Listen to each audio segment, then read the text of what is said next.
সকাল বন্ধুরা, কেমন আছো তোমরা সবাই? আশা করি সবাই অনেক ভালো আছো। আমিও অনেক ভালো আছি। তো আজকে দেখতেই পেলে আমি আমাদের গাছে কতগুলো কেমন ফুল ফুটেছে সেটা তোমাদের সাথে একটু শেয়ার করলাম। তো এই গাছগুলো এমনি আমরা অন্য বড় গাছের ডাল কেটে এনে লাগিয়েছিলাম। তার থেকে এই গাছগুলো এত বড় হয়ে গেছে এবং ফুলগুলোও খুব সুন্দর হয়েছে, দেখতেই পাচ্ছ। আর এই যে গাছটা দেখছো, এই ফুলটা কিন্তু আমরা কিনে এনেছি। তো এই রথের সময় ফুলের গাছ অনেক বিক্রি হচ্ছে আমাদের এখানে, তো ওখান থেকে কিনে এনেছি।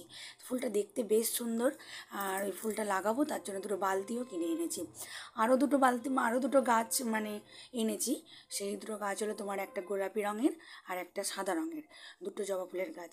আর এই যে দোকানে এসেছি এই রঙের বালতিগুলো নেব বলে। এই বালতিগুলো অতটা তাড়াতাড়ি নষ্ট হয় না, আর রোদে জলে খুব একটা খারাপ তাড়াতাড়ি হয়ে যায় না। আর এই যে টবগুলো আছে প্লাস্টিকের, এই টবগুলো কিন্তু তাড়াতাড়ি নষ্ট হয়ে যায়। এই যে দেখো বাড়িতে নিয়ে চলে এসেছি গাছগুলো, এই গাছগুলো নিয়ে এসেছি। তো যাই হোক বন্ধুরা, ফুল গাছ দিয়ে আজকে ব্লগটা স্টার্ট করলাম। কেমন লাগলো তোমাদের প্লিজ জানাবে। যদি আমার ব্লগ ভালো লাগে তো প্লিজ তোমরা চ্যানেলটাকে সাবস্ক্রাইব করে দেবে এবং লাইক শেয়ার কমেন্ট করতে কিন্তু ভুলবে না। তো যাই হোক, আজকে তো বৃহস্পতিবার, আজকে নিরামিষ রান্না হবে।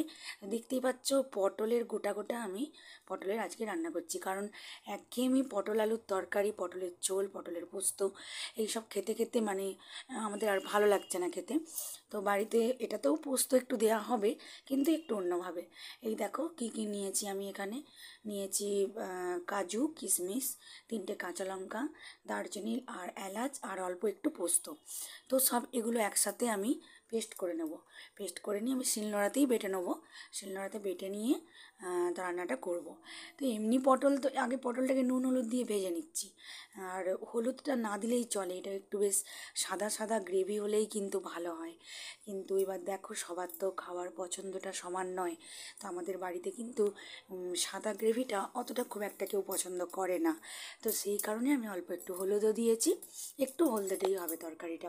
তবে গ্রেভিটা কিন্তু বিশ্বাস করো দারুণ হয়েছিল খেতে। আর এখন এই তেলের মধ্যে তেলও যে খুব বেশি দিয়েছি তা নয়, ওই পটল ভাজাটা তুলে নিয়েই সেই তেলেই কালো জিরে দিয়েছি, আর একটু দিয়েছি ওই টমেটো, একটা টমেটো দিয়েছি মাঝারি সাইজের।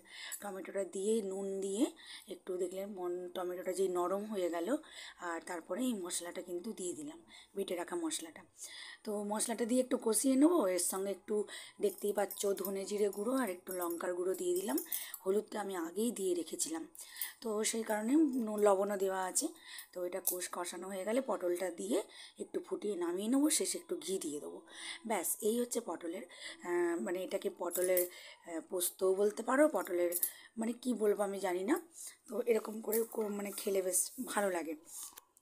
যাই হোক, তো আজকে পটলের এটাই বানিয়ে নিলাম। আর এর সাথে হয়েছিল সজনে ডাঁটা, আলু, বেগুন বড়ি দিয়ে ঝোল আর শাক ভাজা হয়েছিল। তো এই যাই হোক, যেটা বলছিলাম তোমাদের সঙ্গে শেয়ার করছিলাম যে গাছের ব্যাপারে। তো আমাদের গাছ আমার যা গাছ লাগাতে খুবই ভালোবাসে। তো গাছটা তারই সেই বেশি লাগাতে পছন্দ করে, বা ওর হাতে গাছটা ভালো হয়। সবার হাতে আবার হয় না, ওর হাতে কিন্তু গাছটা ভালো হয়। তো এই যে ফুলগুলো একসাথে যখন ফুটেছে এত সুন্দর লাগছে দেখতে, তোমাদের কি বলবো। আর এক সময় কি হতো জানো তো, এক সময় আমরা পুজোর জন্য একটু ফুল পেতাম না। একটা ফুল তুলতে গেলেও অনেক কিছু কষ্ট করতে হতো। এই কারণেই সবাই তো আবার ফুল দেওয়াটা পছন্দ করে না। যে যার বাড়ির ফুল সে তার সবাইকে যে দিয়ে করবে সেটা তো হয় না। তো সেই কারণে কি হয়েছে, তো সেই ইয়েতেই বলতে পারো ঠাকুরকে রাখতাম যে ঠাকুর আমাদের বাড়ির চারপাশে না একদম মাটি নেই যে যেখানে গাছটা লাগাবো। তো সেই কারণে একটু শহর ঘেঁষা, পুরোপুরি শহর নয় যদিও। তো সেই কারণে আমরা ওই ছাদের মধ্যেই যতটা পেরেছি লাগিয়েছি। তো ঈশ্বরের কৃপায় এত সুন্দর ফুল হচ্ছে এখন, তোমাদের কি বলবো। অনেকগুলো করে ফুল হচ্ছে, 20টা 22টা করে ফুল হচ্ছে। তো সেইটা দিয়ে আমাদের পুজো খুব সুন্দর হয়ে যায়। আর ঈশ্বরের এমনই দয়া, দেখো না ছাদের ওপরে বালতির মধ্যে দূর্বা ঘাসও হয়ে গেছে। আমাদের এখন বৃহস্পতিবারে দূর্বা ঘাস আনতে অন্য কোথাও যেতে হয় না। দূর্বা ঘাসটা তোমরা দেখতে পাবে। আর এই যে গাছটা দেখছো, এই ভিডিওটা যে তুলেছিলাম এটা আগের দিনের, তাই আজকে ফুলটা ঝিমিয়ে গেছে। অন্য কুড়িগুলো আছে, ওগুলো এখনও ফুটবে। তবে গাছটা মাটিতে এখনও বসানো হয়নি, এমনি ওপরে রাখা হয়েছে। তো বৃষ্টি তো হওয়ার সম্ভাবনা আছে, মেঘ দেখে বোঝা যাচ্ছে। আশা করি গাছটা মানে ঠিকঠাকই থাকবে। তো যাই হোক, ছাদে এসে তোমাদের গাছগুলোই দেখো আমাদের কি কি গাছ রয়েছে। এই আরেকবার দেখিয়ে দিলাম জবা গাছ। জবা গাছ অনেক রকমেরই রয়েছে, লাল জবা, নীল জবা, আর তোমার অরেঞ্জ কালারের একটা মানে কমলা রঙের জবা, আর এমনি ঘিয়ে কালারের জবা, প্লাস এই যে 3টে জবা নিয়ে এলাম। তো এগুলো সব, আর এই যে টিনগুলো দেখছো, টিনেতে লাগানো হয়েছিল, টিনগুলো না ফেটে গেছে, তো ওগুলো আবার একটা বড় টবে ওগুলো রাখতে হবে। তো এই যে দূর্বা ঘাসের কথা বলছিলাম, দেখতে পাচ্ছ দূর্বা ঘাসও হয়েছে।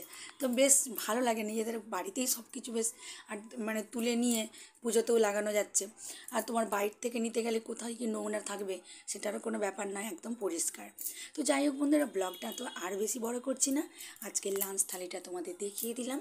এই দেখো, বেশি কিছু লাঞ্চে হয়নি, এই পটলের গ্রেভি গ্রেভি তরকারিটা, সজনে শাক ভাজা, আর সজনে ডাঁটা আলু বেগুন বড়ি দিয়ে ঝোল।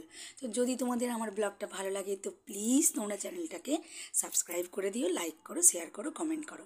টাটা বন্ধুরা, তোমরা সবাই ভালো থেকো, আর সবাই সুস্থ থেকো, সুন্দর থেকো। চলে আসবো আবার একটা নতুন ব্লগ নিয়ে তোমাদের সামনে আরও একবার। তো যাই হোক বন্ধুরা, আজকের মতো টাটা।